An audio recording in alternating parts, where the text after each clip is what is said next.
आप सभी को जय मसीह की। उम्मीद है आप सब प्रभु की आशीष में सुरक्षित और आनंदित होंगे। दोस्तों, क्या कभी आपके जीवन में ऐसी स्थिति आई है जब आपको लगा हो कि अब सब कुछ खत्म होने वाला है, जब चारों ओर से समस्याओं और चिंताओं के काले बादलों ने आपको घेर लिया हो और आपको बचने का कोई रास्ता ना दिख रहा हो? आज की ये अद्भुत कहानी हमें सिखाती है कि जब हमारे जीवन की नाव डगमगाने लगती है तो हमें घबराना नहीं चाहिए। आज हम प्रभु यीशु के जीवन के उस महान चमत्कार को करीब से देखेंगे जिसने प्रकृति के नियमों को भी बदल दिया। तो चलिए इस रोमांचक और दिल छू लेने वाली कहानी में डूब जाते हैं। लॉर्ड जीसस की यह प्रेरणादायक कहानी देखिए, जिन्होंने दुनिया को प्रेम और आशा सिखाई। मेरे चैनल को सब्सक्राइब करें। एक लंबी और थका देने वाली दोपहर के बाद, जब सूरज धीरे धीरे क्षितिज के पीछे छिप रहा था, प्रभु यीशु गलील की झील के किनारे हजारों की भीड़ को उपदेश दे रहे थे। जब शाम ढलने लगी तो यीशु ने अपने चेलों से कहा, मेरे चेलों, इस पुरानी नाव की ओर चलो। हाँ गुरु, हम चलते हैं। शुभम, अब बढ़ो। चेले, जिनमें से कई मंझे हुए मछुआरे थे और उस झील की रग रग से वाकिफ थे, उन्होंने तुरंत अपनी नाव तैयार की। यीशु नाव पर सवार हुए और धीरे धीरे नाव किनारे से दूर गहरे पानी की ओर बढ़ने लगी। प्रभु यीशु पूरे दिन लोगों की सेवा करने और उपदेश देने के कारण शारीरिक रूप से बहुत थक गए थे। उन्होंने नाव के पिछले हिस्से में एक छोटा सा तकिया रखा और लेट गए।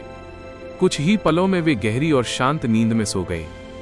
झील का पानी शुरू में बिल्कुल शांत था, जैसे कोई विशाल दर्पण, लेकिन गलील की झील अपनी अचानक उठने वाली लहरों के लिए जानी जाती थी। जैसे ही नाव झील के बीचों बीच पहुंचे, अचानक ठंडी हवाएं तेज होने लगीं। आसमान में देखते ही देखते बिजली कड़कने लगी और बादलों ने चांद सितारों को पूरी तरह ढक लिया।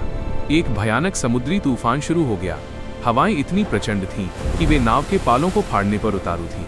ऊंची ऊंची डरावनी लहरें उठने लगीं और नाव के अंदर गिरने लगीं। चेले, जिन्होंने अपनी पूरी जिंदगी समुद्र में बिताई थी, उन्होंने ऐसा भयानक तूफान पहले कभी नहीं देखा था। वे अपनी पूरी ताकत से नाव का पानी बाहर निकालने की कोशिश कर रहे थे, लेकिन लहरें उनकी मेहनत से कहीं ज्यादा तेज थीं।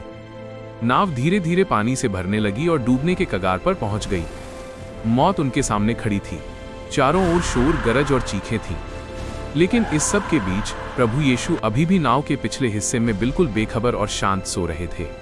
अंत में जब चेलों को लगा कि अब कोई उम्मीद नहीं बची है, तो वे भागते हुए यीशु के पास गए। उन्होंने उन्हें हिलाते हुए जगाया और डरी हुई आवाज में चिल्लाकर कहा, उठिए गुरु, जागिए यीशु। हाँ पतरस, लोग आ रहे हैं।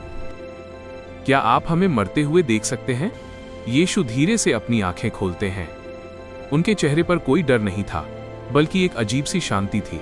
वे उठे, नाव के किनारे खड़े हुए और उस गरजते हुए आसमान और उठती हुई विनाशकारी लहरों की ओर अपना हाथ बढ़ाया। यीशु ने उस गरजते हुए तूफान को ऐसे डांटा जैसे कोई पिता अपने शरारती बच्चे को डांटता है। उन्होंने अधिकार के साथ कहा, शांत रह, थम जा। अगले ही पल जो हुआ उसने सबको सुन्न कर दिया। जैसे ही वे शब्द यीशु के होठों से निकले, हवा का चलना तुरंत बंद हो गया। बिजली का कड़कना रुक गया और वे ऊंची लहरें ऐसे बैठ गईं जैसे कभी उठी ही न हो। पूरी झील का पानी कांच की तरह स्थिर और खामोश हो गया।